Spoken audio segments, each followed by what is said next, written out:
요한복음 9장 8절에서 41절까지 말씀입니다. 이웃 사람들과 및 전에 저가 거린인 것을 보았던 사람들이 가로되 이는 앉아서 구걸하던 자가 아니냐, 혹은 그 사람이라 하며 혹은 아니라 그와 비슷하다 하거늘 제 말은 내가 그니라 하니 저희가 묻되 그러면 내 눈이 어떻게 떠졌느냐. 대답하되 예수라는 그 사람이 진흙을 이겨 내 눈에 바르고 나더러 실로암에 가서 씻으라 하기에 가서 씻었더니 보게 되었노라. 저희가 가로되 그가 어디 있느냐. 가로되 알지 못하노라 하니라. 저희가 전에 소경되었던 사람을 데리고 바리새인들에게 갔더라. 예수께서 진흙을 이겨 눈을 뜨게 하신 날은 안식일이라. 그러므로 바리새인들도 그 어떻게 보게 된 것을 물으니 가로되 그 사람이 진흙을 내 눈에 바르매 내가 씻고 보나이다 하니, 바리새인 중에 혹은 말하되 이 사람이 안식일을 지키지 아니하니 하나님께로서 온 자가 아니라 하며, 혹은 말하되 죄인으로서 어떻게 이러한 표적을 행하겠느냐 하여 피차 쟁론이 되었더니, 이에 소경되었던 자에게 다시 묻되 그 사람이 내 눈을 뜨게 하였으니 너는 그를 어떠한 사람이라 하느냐. 대답하되 선지자니이다 한데, 유대인들이 저가 소경으로 있다가 보게 된 것을 믿지 아니하고 그 부모를 불러 묻되 이는 너희 말에 소경으로 났다 하는 너희 아들이냐. 그러면 지금은 어떻게 되어 보느냐. 그 부모가 대답하여 가로되 이가 우리 아들인 것과 소경으로 난 것을 아나이다. 그러나 지금 어떻게 되어 보는지 또는 누가 그 눈을 뜨게 하였는지 우리는 알지 못하나이다. 저에게 물어보시오. 저가 장성하였으니 자기 일을 말하리이다. 그 부모가 이렇게 말한 것은 이미 유대인들이 누구든지 예수를 그리스도로 시인하는 자는 출교하기로 결의하였으므로 저희를 무서워함이로라. 이러므로 그 부모가 말하기를 저와 장성하였으니 저에게 물어보시오 하였더라. 이에 저희가 소경되었던 사람을 두 번째 불러 이르되 너는 영광을 하나님께 돌리라. 우리는 저 사람이 죄인인 줄 아노라. 대답하되 그가 죄인인지 내가 알지 못하나 한 가지 아는 것은 내가 소경으로 있다가 지금 보는 그것이니이다. 저희가 가로되 그 사람이 내게 무엇을 하였느냐. 어떻게 내 눈을 뜨게 하였느냐. 대답하되 내가 이미 일렀어도 듣지 아니하고 어찌하여 다시 듣고자 하나이까. 당신들도 그 제자가 되려 하나이까. 저희가 욕하여 가로되 너는 그의 제자나 우리는 모세의 제자라. 하나님이 모세에게는 말씀하신 줄을 우리가 알거니와 이 사람은 어디서 왔는지 알지 못하노라. 그 사람이 대답하여 가로되 이상하다. 이 사람이 내 눈을 뜨게 하였으되 당신이 그가 어디서 왔는지 알지 못하는도다. 하나님이 죄인을 듣지 아니하시고 경건하여 그의 뜻대로 행하는 자는 들으시는 줄을 우리가 아나이다. 창세 이후로 소경으로 난 자의 눈을 뜨게 하였다 함을 듣지 못하였으니 이 사람이 하나님께로부터 오지 아니하였으면 아무 일도 할 수 없으리이다. 저희가 대답하여 가로되 내가 온전히 죄 가운데서 나서 우리를 가르치느냐 하고 이에 쫓아내어 보내니라. 예수께서 저희가 그 사람을 쫓아냈다 하는 말을 들으셨더니 그를 만나사 가라사대 내가 인자를 믿느냐. 대답하여 가로되 주여 그가 누구시오니까 내가 믿고자 하나이다. 예수께서 가라사대 내가 그를 보았거니와 지금 너와 말하는 자가 그이니라. 가로되 주여 내가 믿나이다 하고 절하는지라. 예수께서 가라사대 내가 심판하러 이 세상에 왔으니 보지 못하는 자들은 보게 하고 보는 자들은 소경되게 하려 함이라 하시니, 바리새인 중에 예수와 함께 있던 자들이 이 말씀을 듣고 가로되 우리도 소경인가. 예수께서 가라사대 너희가 소경되었다면 죄가 없으려니와 본다고 하니 너희 죄가 그저 있느니라. 아멘. 하나님의 말씀입니다. 9장 7절을 보시기 바랍니다. 9장 7절을 보시면 예수님께서 땅에 침을 뱉어 진흙을 이겨 그의 눈에 바르시고 이르시되 실로암 못에 가서 씻으라 이렇게 말씀하셨습니다. 그리고 사도 요한은 9장 7절 뒤에 이렇게 덧붙이고 있습니다. 실로암은 번역하면 보냄을 받았다는 뜻이라. 이렇게 사도 요한이 그 실로암의 의미를 이렇게 이렇게 설명해 주고 있는 것이죠. 왜 이렇게 했을까요? 보냄을 받았다는 뜻이라는 것을 왜 굳이 이렇게 밝히고 있는 것일까? 이것을 우리가 좀 생각하는 게 매우 중요하다고 생각이 됩니다. 요한복음에만 무려 40번 정도를 예수님께서 나는 하나님 아버지께서 보내신 자다 이렇게 40번이나 밝히고 계세요. 이것은 매우 특별한 것입니다. 예수님께서 본인의 정체성을 밝히시는 가장 중요한 요소 중에 하나가 나는 보냄을 받은 자라는 겁니다. 이거는 그대로 우리에게 적용될 수 있다고 생각합니다. 나는 하나님께서 예수님을 세상에 보내신 것처럼 그리스도인인 나는 예수님께서 세상에 보내신 자다. 이것이 우리의 정체성의 가장 중요한 근간을 이루는 것이어야 된다는 것을 이 말씀을 통해서 깨달을 수 있다는 뜻입니다.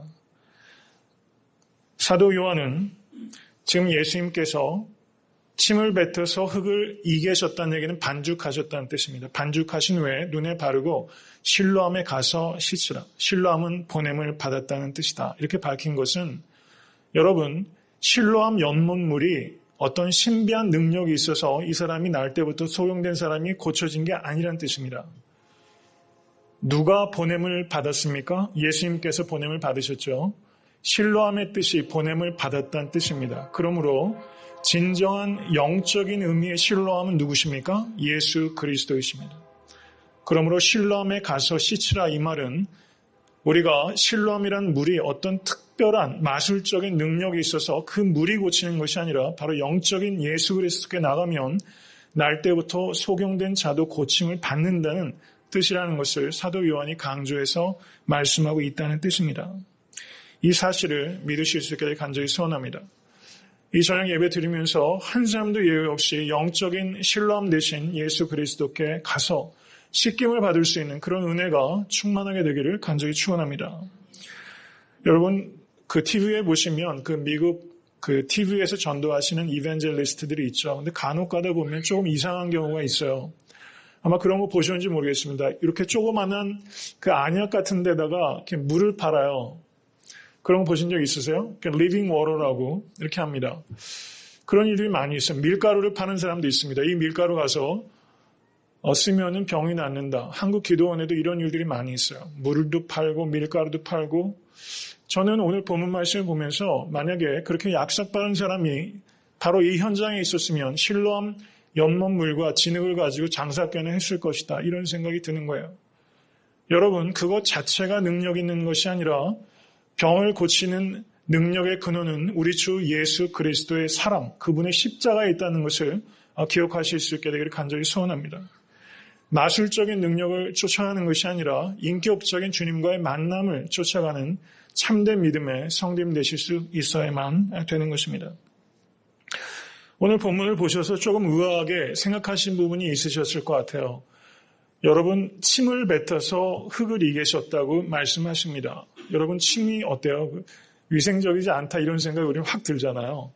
근데 예수님께서 그냥 말로 눈을 떠라 이렇게 말씀하시면 눈이 그냥 그 자리에서 띄일 텐데 예수님께서는 왜 여기에서는 침을 뱉으신 다음에 흙을 이렇게 반죽하시는 이 흙이 딱딱한 흙이었는데 침을 뱉으셔가지고 주님께서 수고를 거치셔서 반죽을 하셨다는 것인지 어쨌든 간에 상당한 시간과 그리고 번거로움을 예수님께서 자처하시면서 이런 방식으로 이 날 때부터 소경된 자를 고치신 이유는 조금 우리가 질문을 해야 될 필요가 있다고 생각이 됩니다. 여러분 공강복음서에 보면 예수님께서 그 소경을 5번 고치신 내용이 나타납니다. 더러 그 경우가 중복되는 이야기들도 있어요. 그런데 예수님께서 소경을 고치실 때 가령 마가복음 10장에 나타나는 바디메오를 고치실 때는 주님께서 내 믿음이 너를 구원하였느니라 하시니 저가 곧 보게 되었다 이렇게 말씀하고 있는 것을 볼 때 주님께서는 그저 말씀으로 바디메오를 고치셨어요. 그런데 마태복음 20장 34절을 보시면 예수님께서 민망히 여기사 손으로 그 눈을 만지시니 곧 보게 되었다 이렇게 표현하고 있단 말이죠. 그러니까 어떻습니까? 오늘 본문하고 이렇게 지금 예를 든 두 본문을 보면 한 번은 말씀으로만 고치시고 한 번은 손으로 만지시고 한 번은 또 침을 뱉으셔서 흙을 입게셔서 고치신다는 말씀입니다. 똑같은 소경인데도 주님께서 그때그때마다 다른 방식으로 고치신다는 것은 주님께서는 개개인에게 가장 최선의 방법으로 고치시는 인격적인 분이라는 것을 예수님의 그 치유하시는 방식을 통해서도 우리가 깨달을 수 있어야만 된다는 뜻입니다. 마가복음 7장 32절에서 35절 말씀을 한번 살펴보시기 바랍니다. 다시 읽습니다. 사람들이 귀먹고 어눌한 자를 데리고 예수께 나와 안수하여 주시기를 간구하거늘 예수께서 그 사람을 따로 데리고 무리를 떠나사 손가락을 그의 양귀에 넣고 침뱉어 그의 혀에 손을 대시며 하늘을 우러러 탄식하시며 그에게 이르시되 에바다 하시니 이는 열리라는 뜻이라. 그의 귀가 열리고 혀에 맺힌 것이 곧 풀려 말이 분명하더라. 아멘. 에바다의 역사가 경험될 수 있기를 간절히 소원합니다. 예수님께서 침을 사용하셔서 병을 고치신 예가 오늘 본문하고 마가복음 7장에서 귀와 그리고 입이 어눌한 자를 고치실 때 2번 그렇게 침을 이용해서 고치셨다는 거예요. 그런데 마가복음 7장 32절 35절의 내용을 보시면 예수님께서 무리들과 같이 있을 때 병을 고치시지 아니하시고 이 사람을 데리고 어떻게 합니까? 따로 데리고 무리를 떠나셨다고 기록하고 있어요. 여러분, 귀가 안 들리고 말이 안 되는 사람은요, 주변에 사람들이 군중이 많이 모여 있어서 막 웅성거리는 소리가 나면 어떻습니까? 환자가 굉장히 심리적으로 불안정할 수 있지 않겠습니까? 만약에 예수님께서 병을 고치시는 것을 통해서 무리들로부터 인기를 얻는 것을 목적으로 하신다면 예수님께서는 결코 무리를 떠나지 않으셨을 것입니다. 그런데 주님께서는 무리들로부터 인기를 얻는 데 관심이 있으신 것이 아니라 이 사람에게 가장 적합하고 인격적인 방식으로 늘 고쳐오신 분입니다. 그래서 주님께서는 지금 이 사람을 데리고 무리들을 떠나셔서 고치시는데 그때 어떻게 합니까? 손가락을 그의 양귀에 넣으셨다고 말씀하셨어요. 마치 수화를 하는 것처럼 말을 듣지 못하니까 주님께서 말을 하신들 이해할 수 없습니다. 그러므로 주님께서 귀에다 양귀에다 손가락을 넣으시고 그 다음에 어떻습니까? 침을 뱉어서 그 혀에 손을 대셨다고 하셨어요. 이 사람이 어리둥절할 수 있죠. 그런데 그 사람이 쓰지 못하는 그 환부에 손을 대심으로 인해서 주님께서 이 사람이 지금 어떤 일이 벌어지고 있는지를 충분히 느낄 수 있도록 그렇게 마음을 진정시켜 주시고 계시다는 뜻입니다. 이런 것을 볼 때 주님께서는 우리 한 사람 한 사람에게 가장 최적화된 방식으로 천편일률적으로 대하시는 것이 아니라 우리 한 사람 한 사람을 개별적인 인격체로 존중하시고 또 나를 아시고 거기에 가장 합당한 때에 고쳐주시는 분이라는 것을 오늘 본문을 통해서 우리가 다시 한번 깨닫게 되는 것입니다. 침을 사용한다는 것은 현대의 우리들이 생각할 때처럼 그 비위생적인 그런 것이 아니라 성경 시대에는 사람들이 그런 의식이 있었습니다. 그 위대한 사람의 침에는 치료하는 능력이 있다 이렇게 생각을 해서 그리스 로마 문화권에서는 이 침을 통해서 치료 행위를 하는 일들이 보편적이었어요. 그래서 침을 사용하는 것 자체는 사실은 사람들에게 충격적으로 다가가지는 않는 것입니다. 근데 여기에서 어떤 것이 문제가 되는가 하는 것이죠. 오늘 본문 말씀 9장 7절을 보시면 예수님께서 진흙을 이기셨다 이렇게 말씀하고 있는데요. 반죽했다 이런 뜻입니다. 진흙을 반죽하는 행위, 무엇인가를 반죽하는 행위는 안식일법에 저촉되는 행위입니다. 미시나라는 책을 보시면 이것은 안식일법을 명확하게 위배하는 그런 행동을 하신 겁니다. 그리고 9장 11절을 보시기 바랍니다. 거기에서도 진흙을 이겼다는 행동이 또 한 번 언급이 되고 있는 것은 이것이 바리새인들에게는 굉장히 불편한 사실이라는 뜻입니다. 그리고 9장 14절에서도 진흙을 이겼다는 표현이 있습니다. 그리고 9장 15절에 진흙을 내 눈에 발랐다라는 표현도 있는 거예요. 그러니까 진흙을 이기고 진흙을 바르고 한 행위들이 안식일법을 저촉했다는 뜻입니다. 그리고 날 때부터 속용된 자를 고쳤다는 뜻은 만약에 지금 이 사람이 안식일에 갑자기 사고가 나서 누군가에게 찔려서 눈이 실명 위기에 있으면 예수님께서 그 사람을 고치셔도 그것은 안식일법을 위반하는 게 아닙니다. 그런데 날 때부터 속용됐다는 것은 어제도 속용이었다는 뜻입니다. 그렇기 때문에 이거는 이머전시한 케이스가 아니라는 거예요. 그래서 예수님께서 날 때부터 소경된 자를 안식일에 고치신 것, 이렇게 세 가지 요소가 안식일법을 위반하게 된다는 뜻입니다. 예수님께서 그런데 여기에서 한 가지 우리가 간과해서는 안 되는 것은 이 사람에게 실로암에 가서 씻으라는 것입니다. 여러분, 날 때부터 소경된 사람이, 눈을 보지 못하는 사람이 실로암까지의 거리가 어느 정도인지 알 수 없지만 거기까지 가는 일은 대단히 불편하고 다소 위험할 수도 있는 번거로운 일임에 틀림없습니다. 근데 예수님께서는 여기에서 그저 그렇게 바르신 다음에 눈을 떠라라고 명령하지 아니하시고 이 사람에게 참여할 수 있도록 순종하도록 예수님께서 촉구하고 계시다는 뜻입니다. 만약에 여러분들이 이 사람의 입장이라고 한다면 여러분, 날 때부터 소경됐다는 뜻은 완전하게 소망이 없다라는 상황입니다. 여러분 어떻습니까? 완전히 절망하고 있는 사람에게 무엇인가 희망을 얘기하게 되면 대부분의 경우는 그것을 받아들이지 않습니다. 이제는 무엇인가를 희망하는데도 지쳐있기 때문입니다. 다시 희망하다가 또 절망하기 싫기 때문에 이제 체념하고 사는데 익숙하다는 뜻입니다. 그런데 이 사람이 예수님께서 제자들하고 이야기하는 것을 들었는지 안 들었는지는 모르지만 가서 씻으라고 하는 그 명령을 순종하면서 따르기가 사실상은 그렇게 쉽지 않은 순종이라는 것을 우리가 이해하는 것이 중요하다는 것이죠.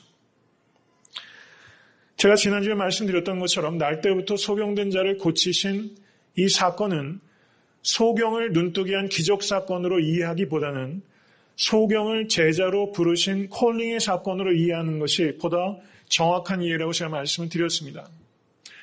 제가 그렇게 판단한 이유 중에 하나는 지금 9장 1절부터 9장 41절까지 무려 41절 동안 예수님의 치료 행위에 대해서 기록하고 있는 것은 단 2절에 불과하다는 뜻입니다.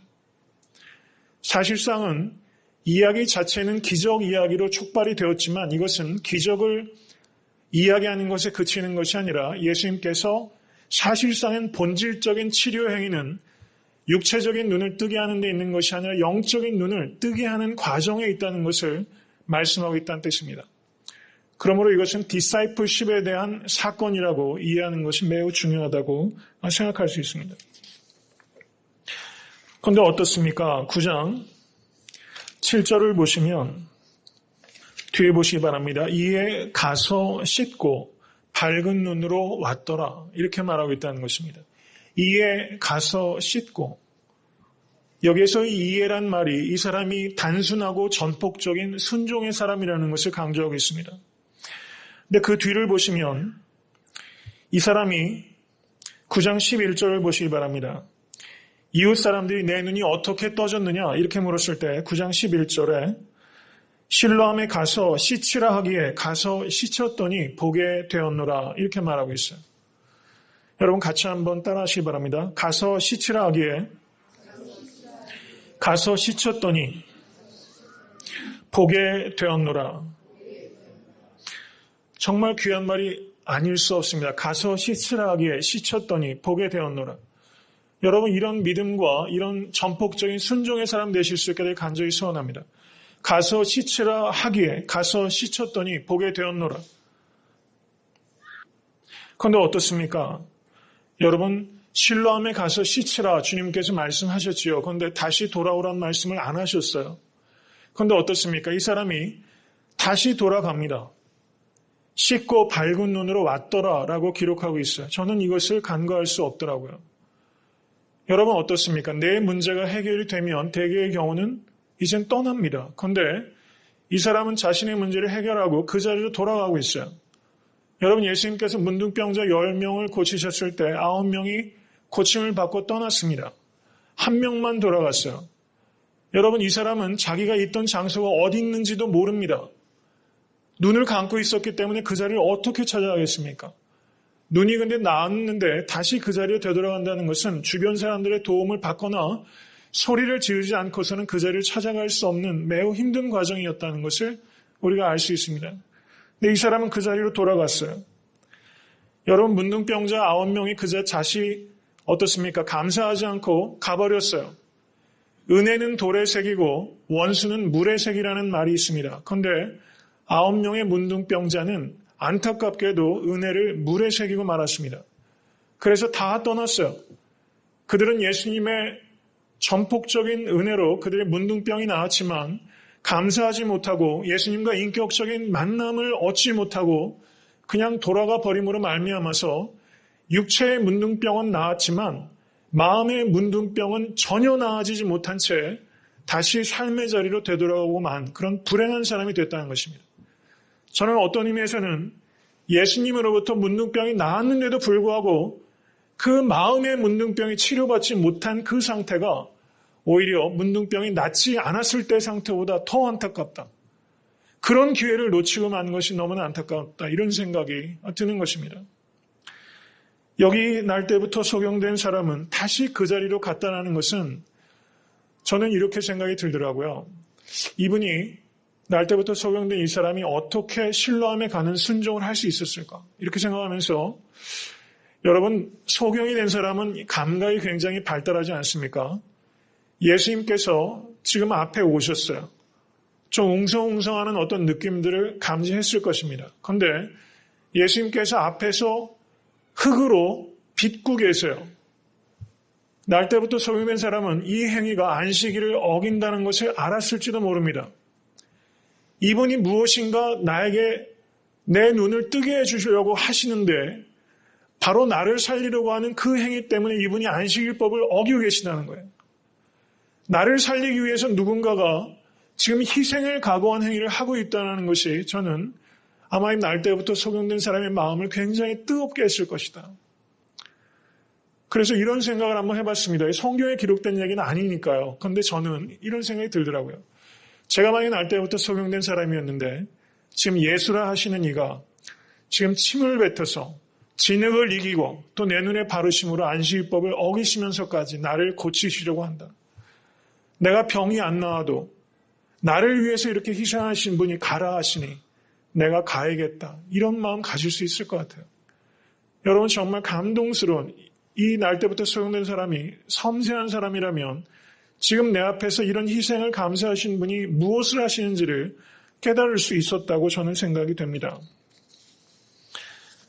이제 그렇게 치유를 받은 이 날 때부터 소경된 자가 다시 그 자리로 갔을 때 주님은 계시지 않았습니다. 주님은 그 자리를 피하셨어요.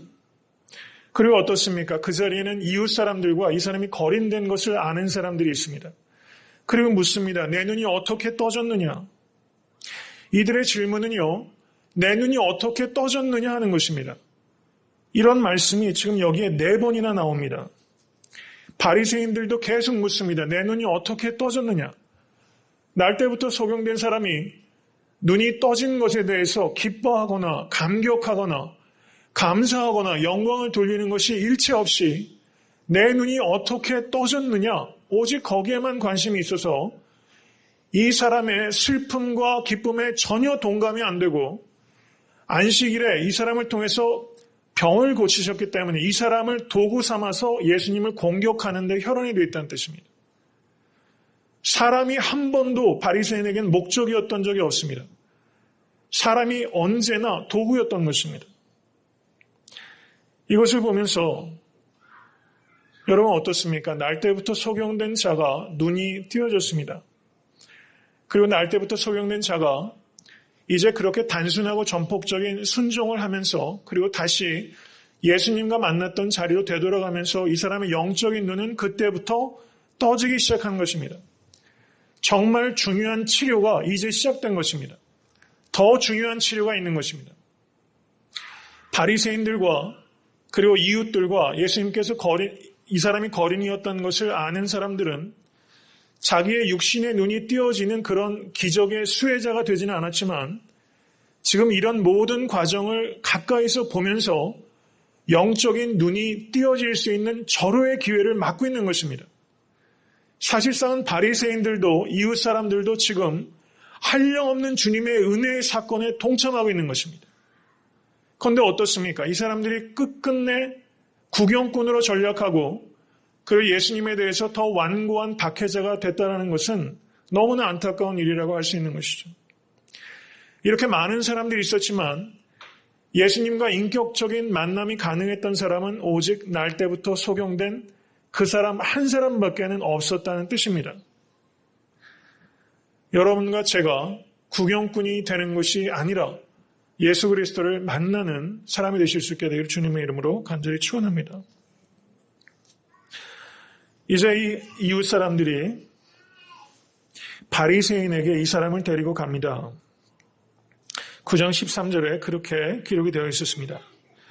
이웃 사람들은 이 날 때부터 소경된 사람이 재판을 받고 유대교로부터 출교될 것이라는 것을 예상치는 못했을 것입니다. 근데 바리새인이 이제 날 때부터 소경된 사람을 신문하기 시작합니다. 9장 15절에 어떻게 보게 된 것을 다시 묻습니다. 그러자 이렇게 대답합니다. 그 사람이 진흙을 내 눈에 바르매 내가 씻고 보나이다. 그러자 바리새인 중에 격렬한 논쟁이 일어납니다. 안식일을 지키지 아니하니 하나님께로서 온 자가 아니라 하는 사람이 있고 죄인으로서 어떻게 날 때부터 소경된 자를 고치는가 이렇게 해서 경론이 벌어져요. 이 사람들은 언제나 경론만 하는 사람입니다. 이론적인 신앙을 가지고 있는 사람이라는 뜻입니다. 그러자 9장 17절에 소경되었던 자에게 다시 묻습니다. 너는 그를 어떠한 사람이라고 하느냐? 여러분, 이 질문은 날 때부터 소경된 자에게만 던지는 질문이 아니라 지금 이 시대가 세상이 바로 여러분과 저에게 던지는 질문입니다. 너는 예수님을 어떠한 사람이라고 하느냐? 이 질문에 여러분과 저는 뭐라고 대답하실 수 있겠습니까? 베드로전서 3장 15절은 이렇게 말합니다. 너희 마음에 그리스도를 주로 삼아 거룩하게 하고 너희 속에 있는 소망에 관한 이유를 묻는 자들에게 대답할 것을 항상 예비하되 온유와 두려움으로 하라 이렇게 말하고 있다는 뜻입니다. 너희는 예수를 누구라고 하느냐? 이것에 대해서 질문할 수 있는 신앙인 되실 수 있게 되기를 바랍니다. 그러자 소경이었던 사람이 뭐라고 대답합니까? 선지자니이다 이렇게 대답하고 있어요. 그런데 이 대답은 여러분 사마리아 여인이 예수님께 선지자니이다 라고 대답한 적이 있어요.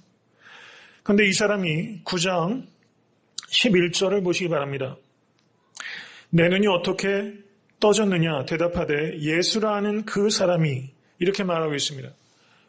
이 사람의 처음 인식은 예수라 하는 그 사람이었어요.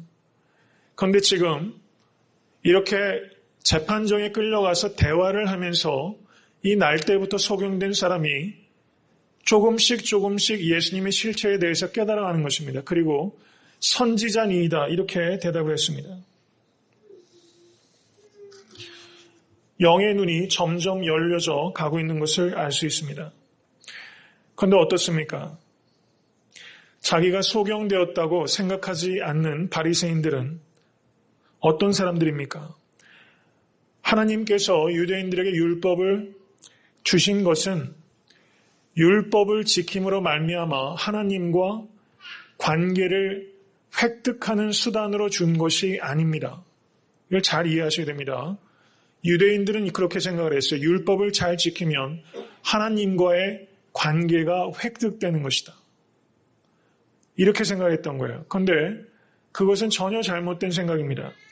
하나님께서 유대인에게 율법을 주신 이유는 하나님으로부터 받은 한량없는 은혜에 감사하는 마음으로 준수하라는 은혜의 법이지 율법을 통해서 하나님과 관계를 맺는 공로의 조건으로 율법을 주신 적이 없다는 뜻을 명확하게 이해하실 수 있게 되기를 바랍니다.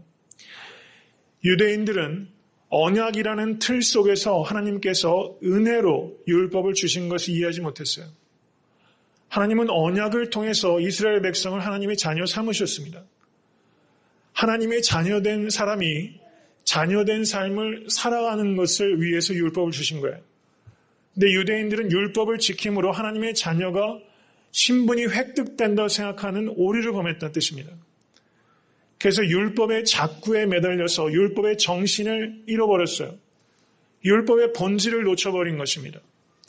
이것은 유대인만의 문제만이 아니라는 것입니다. 지금 이 순간 많은 그리스도인들이 율법의 작구에 매달려서 종노릇하는 사람들이 너무 많이 있다는 뜻입니다. 그런데 어떻습니까? 예수님께서는 율법을 폐하러 오신 것이 아니라 율법을 완성하러 오셨습니다. 예수님께서는 다른 랍비 중에 하나처럼 율법의 해석자로 오신 것이 아니라 율법을 주시는 분이라는 것을 유대인들은 깨닫지 못한 것입니다. 예수님께서는 더 깊고 더 온전한 목적을 위해서 율법을 새롭게 해석하시고 풍성하게 해석하실 수 있는 자유가 있으신 분인데 지금 유대인들은 예수님을 이해하지 못하고 작구에 예수님을 묶어놓고 있다는 뜻입니다. 안식일에 어떻게 흙을 반죽하느냐, 안식일에 어떻게 눈에 흙을 바르느냐, 안식일에 어떻게 병을 고치느냐, 이런 작구에 매달려서 저들이 지금 예수님을 올가매고 있고 그리고 급기야 예수님을 거절하고 죽이는 데까지 나아가고 있다는 것입니다. 영적 교만이 사람을 소경되게 한다는 뜻입니다. 이것을 두려워하실 수 있게 되기 바랍니다. 영적으로 교만해지면 그것이 바리새인입니다. 바리새인들은 날 때부터 소경된 자를 취조하지만 만족할 만한 대답을 얻지 못합니다. 그러자 18절을 보시기 바랍니다. 부모를 불러옵니다. 그리고 19절에 또 묻습니다. 지금은 어떻게 되어 보느냐? 그러자 부모가 대답합니다. 우리 아들인 것과 소경으로 난 것을 아나이다. 지금 어떻게 되어 보는지 또는 누가 그 눈을 뜨게 하였는지 우리는 알지 못하이니이다. 저에게 물어보시오. 이렇게 말하고 있다는 것입니다. 9장 23절도 그 부모가 말하기를 저는 장성하였으니 저에게 물어보시오. 이렇게 말하고 있어요. 왜 그렇습니까? 지금 이 부모가 정말로 몰라서 이렇게 대답하고 있는 게 아니랍니다. 왜 그렇습니까? 예수님을 그리스도로 시인하는 자는 유대교에서 출교하는 것을 두려워하기 때문에 이 부모는 명확하게 그 모든 과정을 알고 있음에도 불구하고 지금 책임을 그 자녀에게 전가하고 있다는 뜻입니다. 유대교에서 출교를 당한다는 것은 사회적으로, 종교적으로 완전히 버려진다는 것을 의미합니다. 법률적으로 보장받을 수 있는 것이 하나도 없습니다. 매우 무서운 징벌입니다. 그런데 저가 장성하였으니 저에게 물어보시오라는 것은 부모지만 내가 당할 불이익을 걱정해서 자식에게 그걸 떠넘김으로 말미암아 결과적으로는 어떻게 됩니까? 이 날 때부터 소경된 아들이 유대교에서 출교당하게 됩니다. 뒤에서 쫓아냈다는 것은 날 때부터 소경된 아들이 출교당했다는 뜻입니다. 여러분, 여기에서 우리는 심각한 인간의 죄를 보게 되는 것입니다. 저에게 물어보시오. 이렇게 책임 전가하는 이 죄는 결코 가볍지 않다는 뜻입니다. 9장 18절에서 23절까지를 주의 있게 보시면 부모라는 말이 무려 4번이나 반복되고 있다는 뜻입니다. 어떤 뜻입니까? 인간은 사랑의 대상이지 신뢰의 대상은 아니라는 뜻입니다. 부모조차도 자기 이익 앞에서, 이게 보편적인 부모님을 얘기하는 건 아니죠, 물론. 그렇지만 어떻습니까? 책임을 전가하고 자기 이익 앞에서 이 부모가, 여러분 날 때부터 소경된 아들이 얼마나 불쌍합니까? 오늘 눈뜬 날입니다. 그런데 저에게 물어보시오 한 말 때문에 오늘 유대교에서 축출당하게 되는 이런 상황을 야기하고 있다는 것입니다. 그 부모가. 여러분 동물의 세계를 보시면요. 여러분 사막이 징그럽지 않습니까? 근데 사마귀 세계를 보시면요. 그 수컷과 그 암컷이 이제 교미를 하고 새끼를 낳게 되면 수컷이 암컷이 알을 낳기 직전에 암컷에게 몸을 내맡겨서 암컷 사마귀가 수컷을 다 먹어버린다는 사실 혹시 아셨습니까? 암컷이 수컷을 다 먹어버리고 그 정기를 회복해서 알을 낳고 또 이제 그 대를 이어서 번식하게 된다는 것입니다. 수컷 사마귀가 암컷 사마귀의 먹이가 되고 있다는 거예요. 그 흉악한 그 곤충도 흉물이지 않습니까? 그런데 그렇게 자기 희생을 통해서 자식들을 번식시키고 있다는 거예요. 여러분 가시고기라는 물고기 혹시 아십니까? 한국에도 그런 제목의 책이 있었는데요. 가시고기가 그 암컷이 수초 속에 알을 낳으면 그 수컷은 다른 물고기들이 가시고기의 알을 뺏어 먹을까봐 거기를 지킨답니다. 그런데 이 물고기가 24시간 동안 내내 그것이 부화가 돼서 새끼가 돼서 나올 때까지 그 자리를 떠나지 않고 계속 거기에 수컷이 있습니다. 그리고 계속 지느러미를 치면서 산소가 발생하도록 이렇게 하고 그렇게 하면서 먹지도 자지도 쉬지도 않으면서 알을 지킨다는 것이 가시고기의 부성입니다. 더 놀라운 것은 이제 그 알들이 산란해서 새끼로 나오게 되면 그때쯤 되면 이 수컷이 완전히 탈진해서 죽게 되는데 그때 알을 까고 나온 가시고기 새끼들이 그 아버지를 먹고 생명을 이어간다는 것이 가시고기의 세계라는 것이죠. 여러분 포유류나 이렇게 그런 동물들 세계가 아니라 곤충의 세계, 사마귀 그리고 가시고기 같은 이런 물고기조차 이렇게 책임지는 일들을 감당하고 있는 것을 볼 때 여러분 사람이 참 미묘한 존재라는 것이죠. 사람은 남을 위해서도 희생하기도 하면서 자기 자식을 버리기도 할 수 있다는 뜻입니다. 사람은 이렇게 양면적인 존재라는 것이죠. 참 영적인 존재라는 것을 세상 깨닫게 됩니다. 여러분 혹시 그거 기억하시는지 모르겠습니다. 1991년에 12월 16일에 있었던 사건입니다. 한국의 광주시 덕흥동이라는 곳이 있습니다. 그 마을에 논해 공군 공군 전투기가 추락을 하게 됩니다. 가끔 가다가 전투기들이 추락하는 일이 있어요. 그런데 이 사건이 많이 한간에 이렇게 이야기가 되면서 꾸준히 감동을 주는 이유는 그때 그 전투기를 몰다가 추락해서 전사하게 된 그 중위가 그 중위의 이름은 이상희 공군 중위입니다. 이분은 매우 독실한 크리스천이었어요. 그런데 이분이 마지막에 논두덩에 박혀서 전투기가 이제 폭발해서 죽기 직전에 음성을 남겼는데 그것이 블랙박스에 남아 있었습니다. 근데 그 내용이 이런 거예요. 추락한다. 탈출하겠다. 전방에 마을이 보인다. 탈출 불가. 이렇게 남겨 있었어요. 같이 충돌했던 전투기에 다른 전투기는 탈출했습니다. 그런데 이 사람은 탈출 직전에 지금 이 전투기가 거기 광주시 덕흥동의 마을로 돌진하는 것을 보고서 마지막 순간에 자기가 탈출을 포기하고 그 기술을 틀었던 것입니다.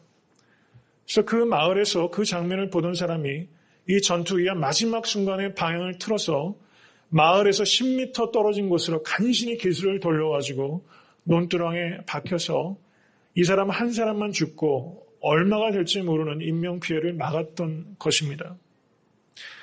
근데 이분이 성남의 가난한 농부의 장남이고 2남 6녀 중 7째입니다. 이 아버지는 딸 6을 낳고 7번째 아들을 낳아서 이 금지 오격 같은 아들이 공군사관학교를 졸업하고 이제 임관해서 정말 청운의 꿈을 품고 이제 전투기 조종사가 되었는데 마지막 순간에 끝까지 조종관을 안 놓고 죽음을 스스로 선택했다는 것입니다. 그래서 아버지는 이런 아들에 대한 야속함도 있었지만 장례식에 마지막까지 생명을 구하기 위해서 조종석을 지킨 것에 대해서 자랑스럽게 여긴다라고 이렇게 말했던 것입니다. 이럴 수 있는 것이 사람이라는 것이죠. 이럴 때 사람다워진다는 것을 우리가 생각할 수 있어야만 됩니다. 에덴 동산에서 정말 마음 아픈 것은 이 아담이 유혹을 받아서 선악과를 먹은 것도 있지만 그 후에 하나님께서 아담을 찾았을 때 이 아담이 자기가 책임을 지지 않고 오히려 하와에게 책임을 전가한 것이 저는 선악과를 먹은 것만큼이나 마음 아픈 사건이다 이렇게 생각이 됩니다. 책임을 회피하고 책임을 포기하게 되면 책임을 포기하는 순간 자신의 존재 가치를 포기하게 되는 것입니다. 자신의 존재의 가치를 잃어버렸기 때문에 아담과 하와는 숨을 수밖에 없었던 것입니다. 그때 아담이 남 탓을 하지 않고 자기가 잘못했다고 만약에 아담이 통회하며 회개했다면 어떤 일이 일어났을까 한번 상상해 봤습니다. 남 탓만 하는 사람들이 모여있는 것은 결코 천국일 수 없다는 것을 기억하실 수 있게 되기를 간절히 바랍니다. 이상희 공군 중위처럼 책임을 다하는 희생과 섬김이 있을 때 그곳은 에덴 동산이 될 수 있는 것입니다.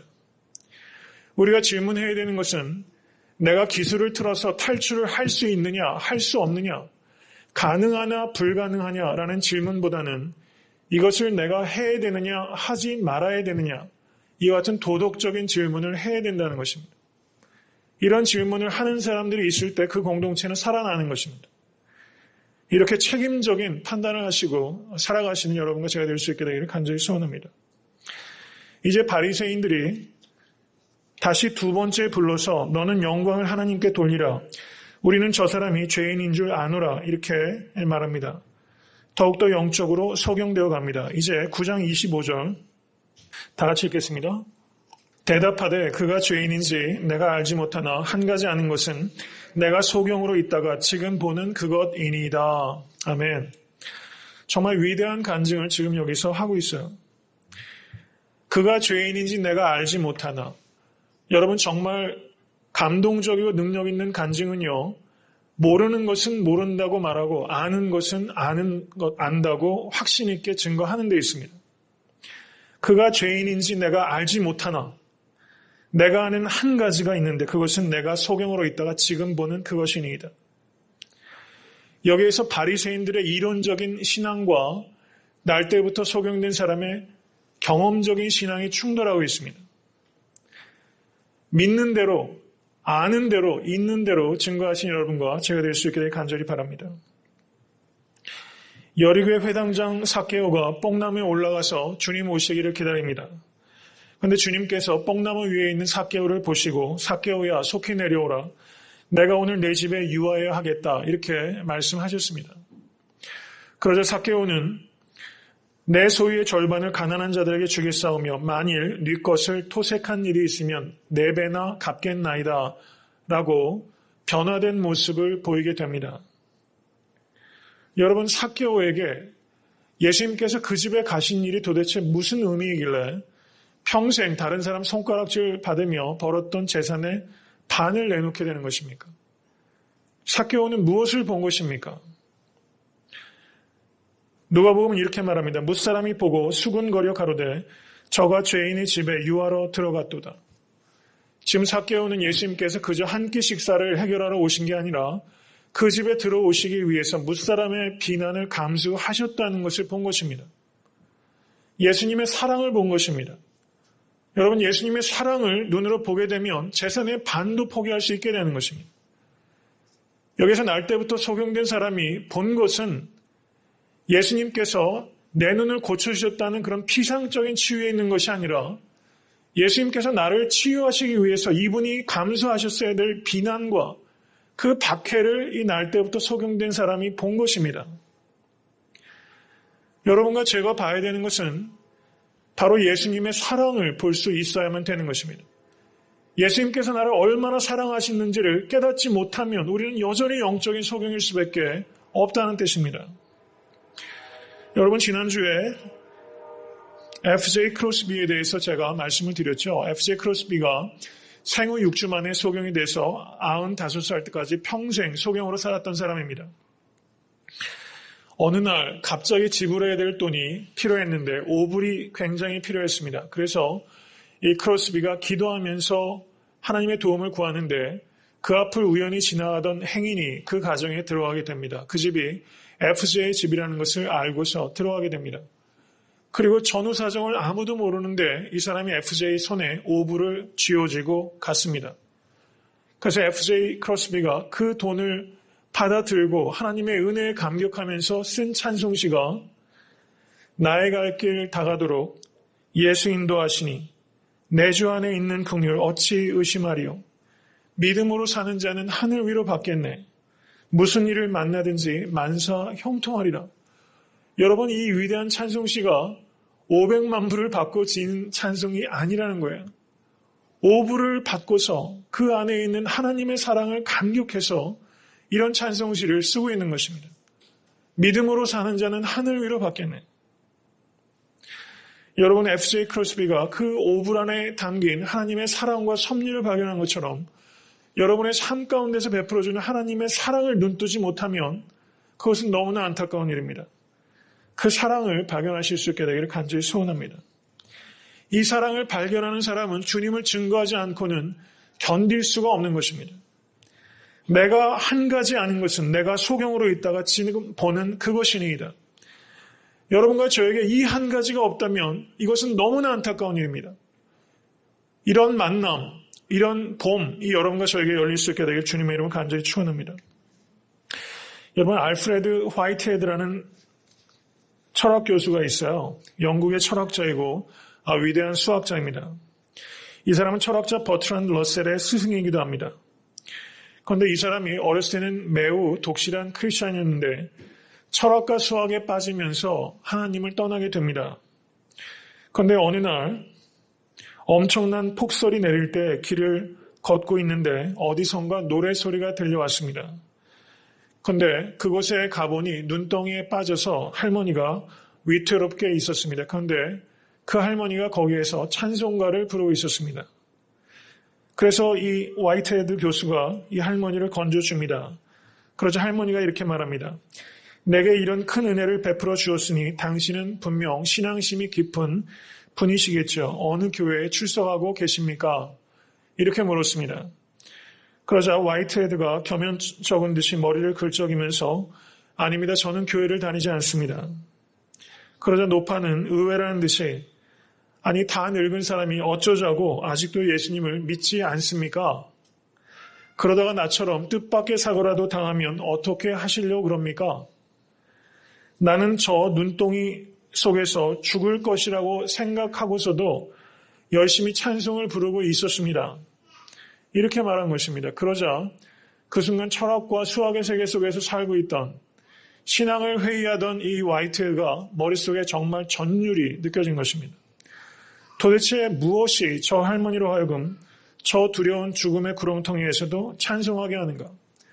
내가 탐구하는 철학이나 수학을 통해서 저 할머니가 갖고 있는 확신을 내가 갖고 있지 못하지 않은가? 이렇게 생각하면서 자기가 젊어서는 신앙의 회의를 했는데 이제 눈두덩이 속에서 찬송하고 있던 노파를 통해서 이제 학문을 회의하고 다시 하나님께로 돌아갔다는 것입니다. 우리가 다른 사람에게 예수님을 증거하는 것은 논리가 아니라는 것입니다. 여러분, 화이트헤드 같은 교수 앞에서 우리 중에서 누가 논리로 그를 설득해서 주님을 소개할 수 있겠습니까?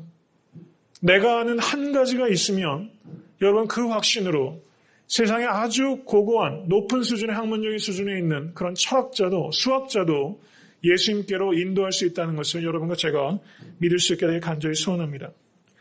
설득이 아니라 찬송이 사람을 주님께로 인도할 수 있게 되는 것입니다. 이제 이 바리새인들에게 이 날 때부터 소경된 이 사람이 뭐라고 말합니까? 9장 27절 보시기 바랍니다. 대답하되 내가 이미 일렀어도 듣지 아니하고 어찌하여 다시 듣고자 하나이까? 당신들도 그 제자가 되려 하나이까? 이렇게 묻고 있어요. 여러분, 이 말뜻은 무엇입니까? 나는 제자가 되려고 합니다. 이런 암시가 여기 있는 거죠. 그래서 이 사건은 단순한 기적 사건이 아니라 제자로의 콜링의 사건이라는 것입니다. 그런데 여기에서 당신들도 그 제자가 되려 하나이까? 이 성경 원어는요, 잘 들으시기 바랍니다. 부정적인 질문을 예측하고 하는 질문입니다. 매, 카이 이런 성경 언어 사용되는 건데요. 당신들도 예수님의 제자가 되려는 것은 아니지 않습니까? 이런 뜻이에요. 그런데 왜 자꾸 묻습니까? 이렇게 지금 날 때부터 소경된 사람이 바리새인 같은 최고의 종교 권위자들을 지금 어떻습니까? 조롱하고 있는 거죠. 여러분, 세상에서 학문이 있는 사람이 강한 게 아니라 진리의 편에 선 사람이 강한 것입니다. 날 때부터 소경된 자 앞에서 이 바리새인들이 지금 얼마나 부끄러움을 당하고 있느냐는 말입니다. 이런 담대함이 우리에게 있어야 됩니다. 그런데 그것은 내가 아는 한 가지가 있을 때 가능하다는 뜻입니다. 그리고 뭐라고 말합니까? 너는 그의 제자나 우리는 모세의 제자라. 이렇게 바리새인들이 말하죠. 지금 바리새인 눈에는 이 날 때부터 소경된 사람이 이미 예수님의 제자로 보인다는 것입니다. 제자가 된 것입니다. 그러자 9장 30절 보세요. 이상하다. 이 사람이 내 눈을 뜨게 하였으되 당신들이 그가 어디서 왔는지 알지 못하는도다. 여러분, 하나님의 은혜를 깨닫는 사람은 불신앙이 이상한 것입니다. 그런데 하나님의 은혜를 깨닫지 못하면 신앙이 이상한 것입니다. 하나님의 은혜 가운데 깊이 들어가면 신앙하는 것은 너무나 자연스럽다는 것이죠. 이런 은혜를 체험하실 수 있게 되기를 간절히 소원합니다. 그 뒤를 보시면 9장 32절과 3절에 이제 이 위대한 전도자가 이렇게 말합니다. 창세 이후로 소경으로 난 자의 눈을 뜨게 하였다는 말을 듣지 못하였으니 이 사람이 하나님께로부터 오지 아니하였으면 아무 일도 할 수 없으리이다. 이렇게 말하면서 예수님께서 하나님께로부터 온 자라는 것을 고백합니다. 그러자 9장 34절에 바리새인들이 뭐라고 말합니까? 내가 온전히 죄 가운데 나서 이렇게 말하면서 날 때부터 소경된 것이 죄 때문이라는 것을 말하면서 정죄합니다. 여러분, 진리의 편에 서지 않으면 이와 같이 출생 이런 것 가지고 사람들을 억누르고 자기가 속한 기관이나 조직을 가지고 억누르게 되는 것입니다. 이것은 이미 졌다라는 것을 자기가 스스로 나타내는 그런 것이라고 할 수 있습니다. 우리를 가르치려 하느냐 그러면서 이에 쫓아냈다라고 말합니다. 이것은 출교했다는 뜻입니다. 그러자 9장 35절을 보시기 바랍니다. 예수께서 저희가 그 사람을 쫓아냈다 하는 말을 들으셨더니 출교당했다는 말을 들으셨습니다. 그러자 그를 만나사, 여러분 만남이 여기 있죠. 여러분 소경이 눈을 고침을 받은 것, 사실은 그것이 중요한 게 아닙니다. 소경이 예수님을 만나는 것이 중요한 것입니다. 여러분, 우리의 신앙은 만남을 목적으로 하는 것입니다. 내 문제를 해결받는 데 목적이 있으면 문제가 해결되면 될수록 우리는 이상하게 변하게 되는 것입니다. 예수님과의 만남을 목적으로 하는 것을 참신앙이라고 합니다. 그런데 여기에서 그를 만나사라고 했을 때 이 성경 언어가 휴리스코라는 단어인데요. 이 단어는 discover했다는 뜻입니다. 지금 예수님께서 이 사람을 의지를 가지고 찾아냈다는 뜻입니다.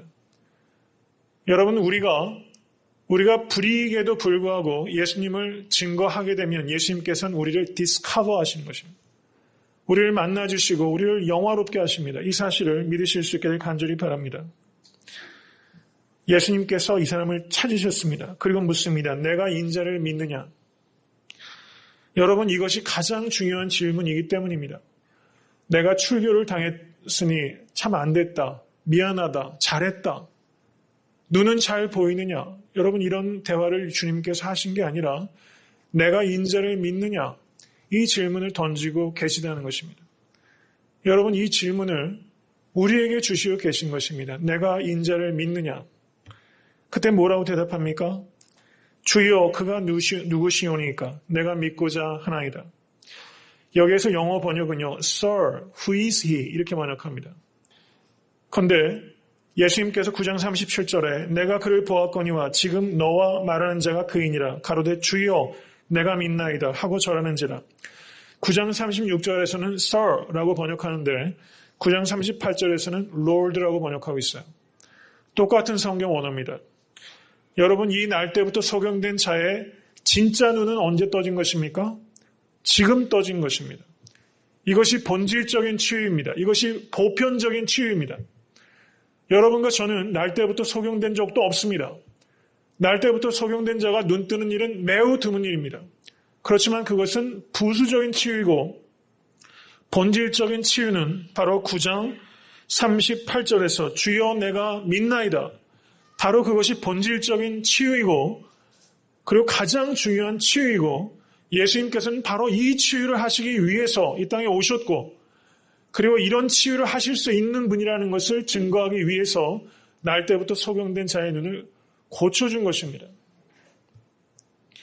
바로 이 순간에 이 날 때부터 소경된 자의 유대교적 신앙이 기독교적 신앙으로 변모하게 되는 것입니다. 이 사람은 주님께서 세상의 빛이시라는 그 진리를 자신의 삶을 통해서 뜨겁게 증거하면서 살았을 것입니다. 말씀을 맺습니다. 이것을 한번 상상해 보시기 바랍니다. 여러분, 날 때부터 소경된 자는 지금 처음으로 주님의 얼굴을 보게 됩니다. 그 자리에 갔는데 그 자리에 주님께서 계시지 않았죠. 근데 주님께서 이 사람을 찾아서 만났습니다.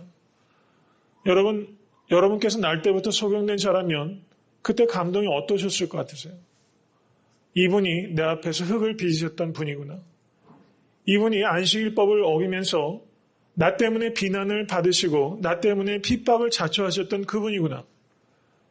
여러분, 이 날 때부터 소경된 사람은 예수님을 쳐다보면서 아마 한마디도 하지 못했을지도 모릅니다. 그 감동으로, 주님의 은혜 때문에. 근데 주님은 이 날 때부터 소경된 자를 만나면서 주님의 마음은 어떠셨을까? 이 사람이 눈이 고쳐졌지만 어떻습니까? 출교 당하기까지, 마지막까지 나를 사랑했구나. 주님께서는 이 사람의 그 충성됨 때문에 주님의 마음도 격하게 감동으로 굉장히 울리셨을 거라고. 이 주님과의 날 때부터 소경된 이 사람과 이 만남은 정말 아름다운 만남이고, 이 만남이야말로 우리가 이 땅에서의 모든 사역을 마감하고 예수 그리스도를 만날 때 그 만남이 이런 만남이 되어야 될 줄로 믿습니다.